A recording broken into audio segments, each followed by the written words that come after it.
let die. Have you ever seen the 1973 James Bond film before called Live and Let Die? If you have, you've probably also heard the iconic Paul McCartney song, also titled Live and Let Die. Many hear the song and are not really sure of what the lyric means. Some will take a literal approach to it and say that, oh, one's living is causing another to die. Others, and Paul McCartney, will see that the lyric has a different meaning and a more deeper interpretation. He wanted us to see that, oh, you should live your life to your standards and not care about what anyone else thinks. Live and let the rest die. Now, it may seem crazy when I say that this has a direct correlation to Peter Singer and Garrett Hardin's philosophical views on how to end world hunger.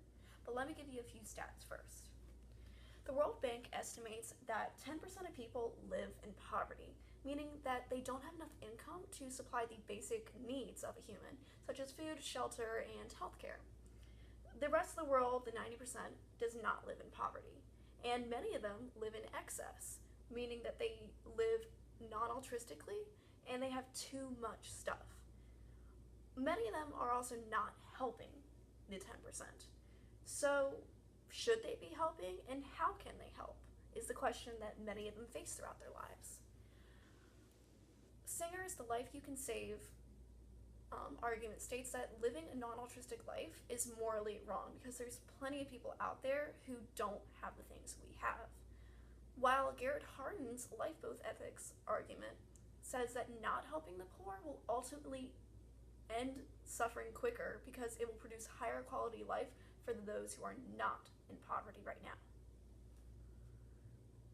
The main point of Peter Singer's argument is that he believes we should do as much as we can to help end the suffering of other humans. It's an obligation, and it is morally right to do so.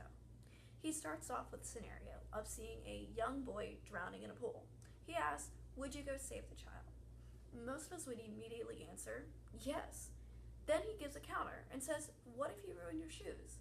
Most of us would still say, I'm going to go save the child. Those shoes are irrelevant compared to the child's life. So then he goes off that and says, then why aren't you donating to famine relief? Probably if you donated less money than these shoes cost, you could save the life of a child. You could give them food, healthcare, schooling, shelter even. Most of us don't realize how bad conditions are in the rest of the world. He then continues to go off that and critique our lifestyles we live right now. He says the only things we actually need to survive are adequate food, shelter, healthcare, sanitation, and schooling, things I've mentioned before. Money spent on anything else is considered a luxury, and they're things we can do without. He moves on to another example, called the Bugatti example. He wants us to imagine Bob. Bob is a man close to retirement, and he's put most of his life savings into a nice vintage Bugatti. He's driving along one day, and he parks sort of close to a railroad, and he gets out, goes for a walk.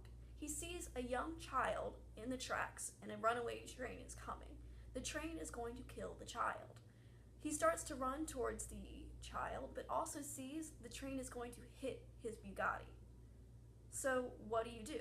Does he go save the Bugatti, or does he go save the child? And that's how Peter Singer wants us to help end world hunger. He believes instead of saving money for retirement, we should just continually give it away to the poor and the needy of the world. More people will live and less will suffer. Garrett Hardin actually has the same goal as Peter Singer. He wants to end world suffering. He just has a very different way about going about it.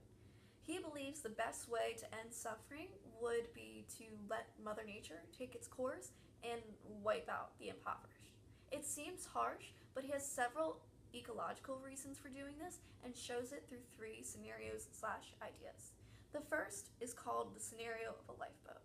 He wants us to imagine we're in a lifeboat and there are several people drowning in the water around us. We want to help them, but there's not enough spaces in our boat to help. So we have 3 options. The first option would be let everyone on the boat, and we will all drown. The second option is to let some people on the boat, but you have to determine who's worthy of being let on the boat, and it could be a very taxing decision. The third option would to let no one on the boat and everyone on the water will die, but you are guaranteed a life. This lifeboat represents the rich, and those in the water represent the poor. There are way too many people in this world drowning, but it's impossible to help them all. So what do you do about it? The second idea Garrett Hardin brings up is called tragedy of the commons. Overpopulation is a serious problem our Earth is facing, and we are running out of resources quick. And sharing them doesn't help that. So when we share resources, they only diminish quicker, and that does not solve any problems.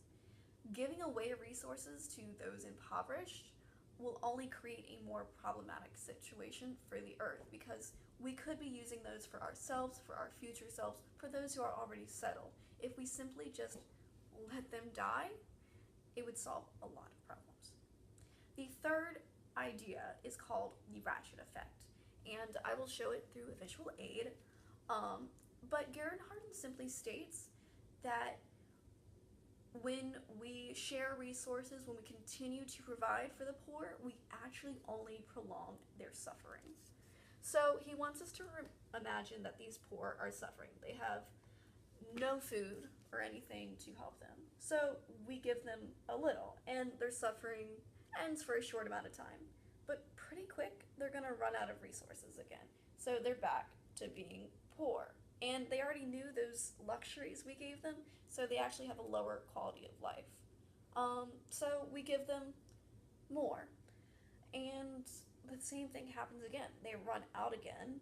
There's more people probably suffering since they reproduced, and we are still running out of resources at the same time.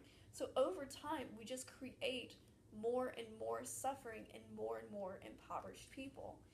And we don't really want that. If we want suffering to end, we will not help.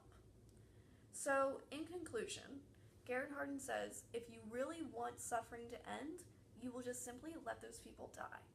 When you let them die, you will ensure a good life for yourself, a good life for your descendants, and their suffering will not be as long as it would have been with Singer's argument. To summarize, Garrett Hardin and Peter Singer have completely different views on how to end world hunger. Hardin believes that the poor are actually better off without the aid of the rich due to ecological reasons of overpopulation and running out of resources. Singer believes that if the rich were to give up everything but the basic necessities of their lives, we could end world suffering and hunger altogether. While these two views are opposites of one another, the two philosophers can agree on this. If this ever-changing world we live in makes you want to give in and cry, just say, live and let die. Thank you. Please give me a good grade.